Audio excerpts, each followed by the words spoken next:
హరీష్ అన్న మా ఇండ్లు కూలగొడుతున్నారంటూ కన్నీళ్లు పెట్టుకున్న బాధితులకు హరీష్ రావు బాసటగా నిలిచారు. గండిపేట మండలం కాళీమందిర్ దగ్గర పేదల షాప్లను కూలగొడుతున్న మున్సిపల్ అధికారులపై ఆగ్రహం వ్యక్తం చేశారు.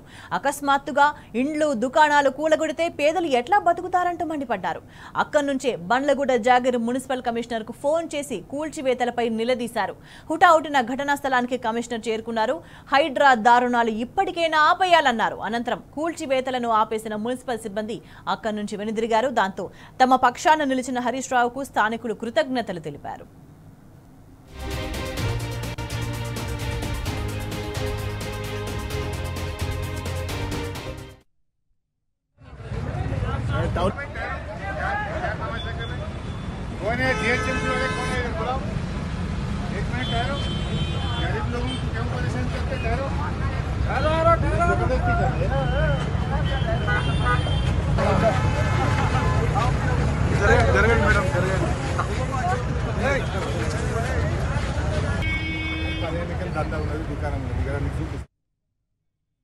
దీనికి సంబంధించి మరింత సమాచారం మా ప్రతినిధి లివిల్ అందిస్తారు.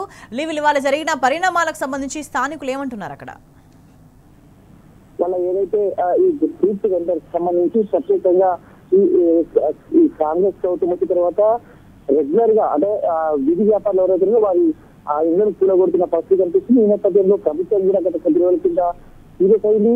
మళ్ళీ ఈ ప్రభుత్వం కూలగొడుతున్న చర్యల పట్ల బీఆర్ఎస్ పార్టీ ఎప్పటికప్పుడు వారికి మద్దతు ఇచ్చింది. వారికి సంబంధించి ప్రభుత్వంపై అనేక సందర్భాల్లో హెచ్చరించింది. కానీ మళ్ళీ వాళ్ళ ఎలాంటి నోటీస్ ఇవ్వకుండా ఎలాంటి ముందస్తు చెప్పకుండానే మరొకసారి కూలగొట్టే ప్రయత్నం చేసింది. గండిపేట మండలం కాళీమందిర్ వద్ద పేద షాపులను కూలగొడుతున్న పరిస్థితిని వల్ల అభివృద్ధి వెళ్తున్న మాజీ మంత్రి ఎమ్మెల్యే హరీష్ రావుని సైతం చూసి వారు మా ఇళ్లను కాపాడండి హరీష్ రావు అంటూ చెప్పేసి వారు హరీష్ రావు కాన్వాయ్స్ అడ్డం వచ్చి వారు వేడుకున్నారు. ఈ సందర్భంగా వెంటనే స్పందించిన మాజీ మంత్రి ఎమ్మెల్యే హరీష్ రావు కారు దిగి వారి దగ్గరికి వెళ్లి వారికి అండగా నిలిచారు, వారికి మద్దతు ఇచ్చారు.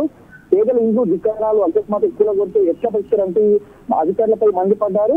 ఆ బాయ్స్ ధైర్యం చెప్పి అక్కడ నుంచే బండ్లగూడ జాగీర్ మున్సిపల్ కమిషనర్ తో ఫోన్ లో మాట్లాడి మీరు కనీసం సమయం ఇవ్వాలి కదా, ఎందుకు ఇలా సమయం ఇవ్వకుండానే కూలగొడుతున్నారని చెప్పేసి కూడా ఈ సందర్భంగా వారికి హెచ్చరించారు. ఖచ్చితంగా ఇలాంటి పనులను మానుకోవాలి. ఇప్పటికే పేదల ఇంటి కూలగొట్టి వాళ్ళ రోడ్డు పడేశారు. రోడ్డు పైన షాపులను సైతం ఇవాళ కూలగొట్టే ప్రయత్నం చేస్తున్నారు. దీనివల్ల వారి బతుకులు ఆగమవుతాయి. వారికి ఎలా బతకాలని చెప్పేసి కూడా ఈ సందర్భంగా చెప్పారు.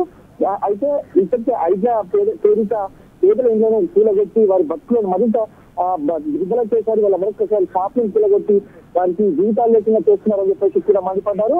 20 నుండి ఇక్కడే దుకాణాలపై ఆధారపడి జీవిస్తున్న వారి ఉపాధిపై దెబ్బ కొట్టడం దుర్మార్గం అని చెప్పేసి కూడా మండిపడ్డారు. అదితో ఏదంటే ఇటావుతున్న అక్కడి నుండి సంఘటన ఘటనకు కమిషనర్ చేరుకున్నారు. కమిషనర్ చేరుకొని పూర్తిగా నిలిపేసి అక్కడి నుంచి వెళ్ళిపోయినట్టు కూడా అధికారులు అక్కడి నుంచి వెళ్ళిపోయినట్టు కూడా కమిషనర్ చెప్పారు. అయితే తమ పక్షాల నుంచి అధికారులకు తెలియజేశారు.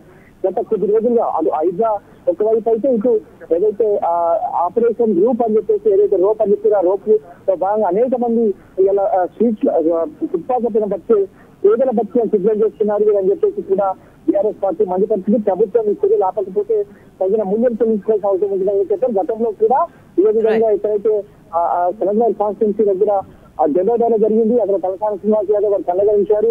మొన్నటికి మొన్న సిటీలో అనేక ప్రాంతాల్లో జరిగితే బీఆర్ఎస్ పార్టీ అండగలించి వారికి ఒక ధైర్యాన్ని ఒక భరోసా నింపింది. వాళ్ళ మరొకసారి ఏదైతే గండిపేట మండలం కాళీమందిర్ ఘటనకు మాజీ మంత్రి ఎమ్మెల్యే హరీష్ రావు ధైర్యం చెప్పి అండగా ఉంటారని చెప్పారు. అధికారులకు హెచ్చరికలు జారీ చేశారని చెప్పారు.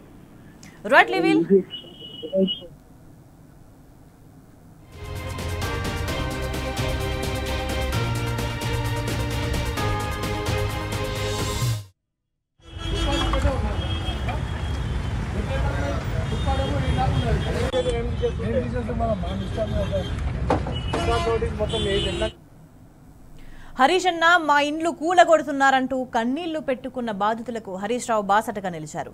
గండిపేట మండలం కాళీమందిర్ దగ్గర పేదల షాపులను కూలగొడుతున్న మున్సిపల్ అధికారులపై ఆగ్రహం వ్యక్తం చేశారు. అకస్మాత్తుగా ఇండ్లు దుకాణాలు కూలగొడితే పేదలు ఎట్లా బతుకుతారంటూ మండిపడ్డారు. అక్కడి నుంచే బండ్లగూడ జాగీర్ మున్సిపల్ కమిషనర్ కు ఫోన్ చేసి కూల్చివేతలపై నిలదీశారు. హుటాహుటిన ఘటనా స్థలానికి కమిషనర్ చేరుకున్నారు.